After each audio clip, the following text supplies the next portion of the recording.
Halo teman-teman Grammars, kembali lagi dengan saya Gita Juniarti yang hari ini akan melakukan review terhadap 4 buku. Tapi bukan saya yang melakukan review, melainkan anak-anak muda yang merekomendasikan kepada teman-teman Grammars mengenai buku yang paling berkesan bagi mereka di tahun 2024. Buku itu ada yang menceritakan mengenai romansa, ada juga nih yang menceritakan mengenai sejarah, fiksi sejarah, ada juga yang menceritakan mengenai bagaimana yang namanya mengembangkan potensi diri. Nah, kalau teman-teman Grammars ingat bahwa di sebelumnya kita pernah membahas mengenai gadis kretek dari POV anak sastra, hari ini kita bakalan lihat dari POV yang anak teknik. Nah, kira-kira dari semua yang mereka baca, seperti apa sih yang mereka hasilkan? Teman-teman tahu nggak bahwa ternyata banyak banget nih yang memberikan rating 9 sampai 9,5 dari 1 sampai 10 untuk buku-buku tersebut. Makanya saya rasa kayaknya ini bakalan menjadi salah satu bacaan yang menarik untuk teman-teman sekalian. Seperti apa review dari mereka? Silakan dilihat setelah ini.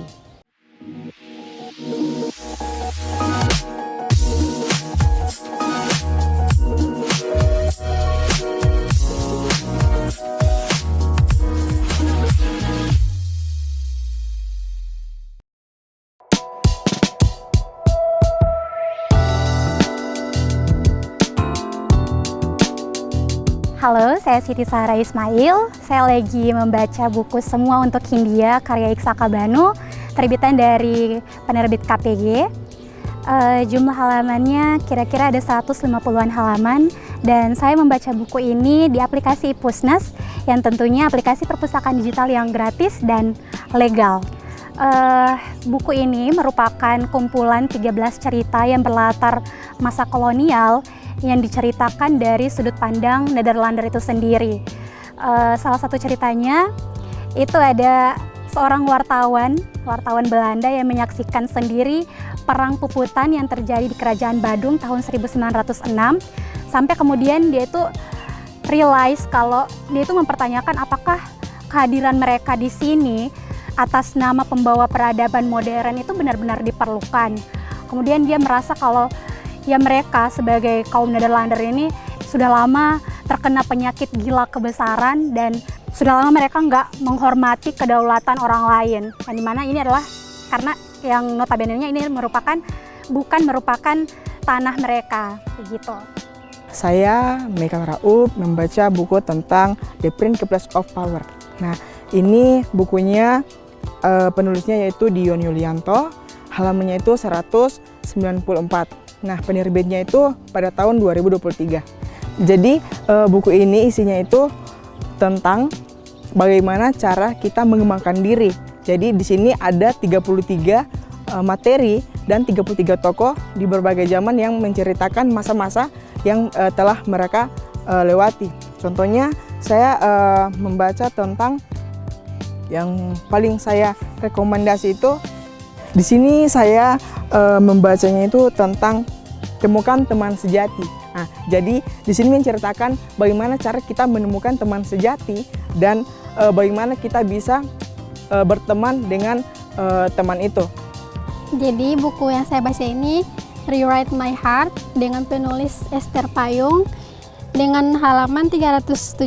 Saya membaca ini dengan durasi 1 minggu. Diterbitkan oleh Esther Payung.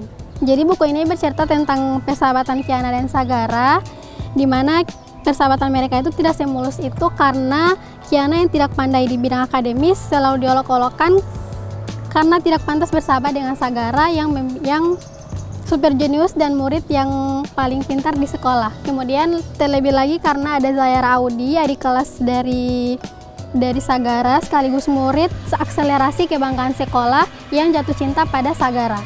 Jadi buku Gadis Kretek ini menceritakan kisah romansa tentang Suraja dan Dasia yang dibungkus dengan perjalanan dan perkembangan kretek yang ada di Indonesia.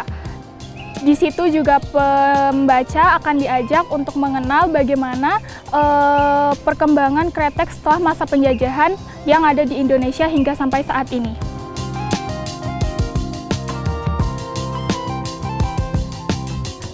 Kelebihan buku ini ya satu karena dia bercerita dari sudut pandang dari Nederlander itu sendiri, dan kita sebagai pembaca di setiap ceritanya itu dibuat penasaran apakah tokoh utama yang kita baca di cerita ini merupakan tokoh protagonis atau antagonis. Karena menurut saya ini cukup challenging ya bagi kita sebagai pembaca, karena memang pada dasarnya people are good dan ada banyak alasan yang bisa merubah hal itu. Dan ya itu sangat baik ya menurut saya, bagi saya sebagai pembaca, seperti itu. Kekurangan dari buku ini bagi saya banyak istilah-istilah Belanda atau bahasa Belanda yang dicantumkan di dalam buku ini, tetapi tidak memiliki keterangan istilahnya di bawahnya begitu. Jadi saya sebagai pembaca harus bolak-balik Google untuk searching apa sih makna dari istilah ini. Tapi balik lagi ini cukup challenging dan menurut saya ini hal yang baik ya, karena bisa membuka pengetahuan kita, rasa penasaran kita terhadap istilah-istilah tersebut.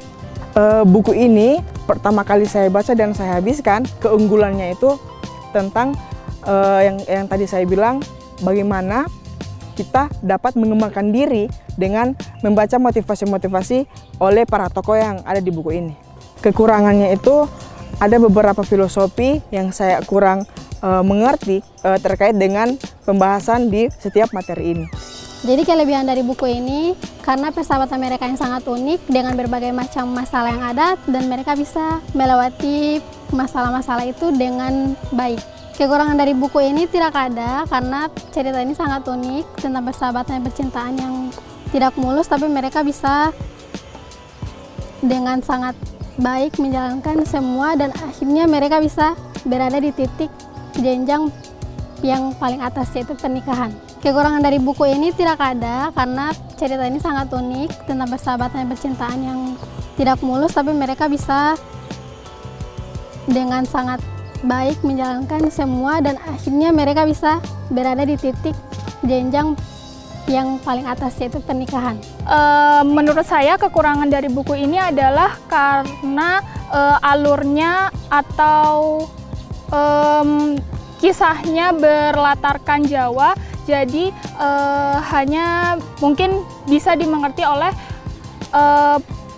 pembaca yang yang berdarah Jawa atau bersuku Jawa, tapi di sini terdapat terjemahan yang bisa membuat pembacanya tahu aksen-aksen Jawa.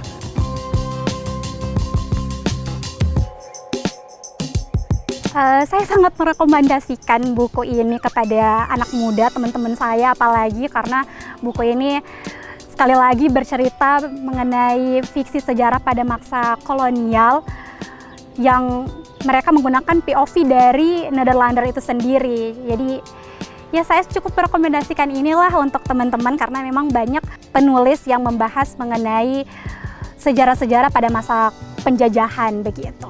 Untuk anak muda, ini saya sangat rekomendasikan karena di dalamnya itu terdapat beberapa materi yang sangat bagus untuk dibaca, karena di dalam ini kita dapat belajar bagaimana kita mengembangkan diri, kita dapat berkomunikasi dengan teman-teman yang tidak sefrekuensi dengan kami. Jadi kita bisa melihat situasi di buku ini. Sangat saya rekomendasikan karena ini bercerita tentang bagaimana kita harus bisa mengelola emosi dari yang tadinya kita harus bersama dengan seseorang, tetapi kita tiba-tiba jatuh cinta dengan dia. Dan bagaimana cara kita untuk tetap bersahabat atau kita akan memilih jatuh cinta kepada teman kita ini.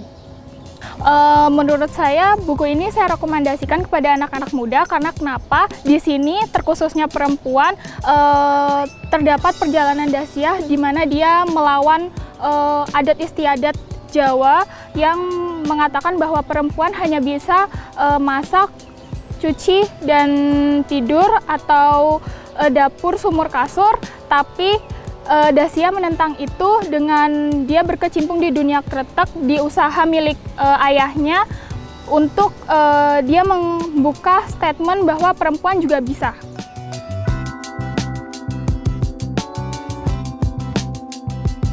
Rating buku ini tentunya 9 ya, karena buku ini sangat bagus dan membuat saya kayak sayang untuk menyelesaikan buku ini begitu.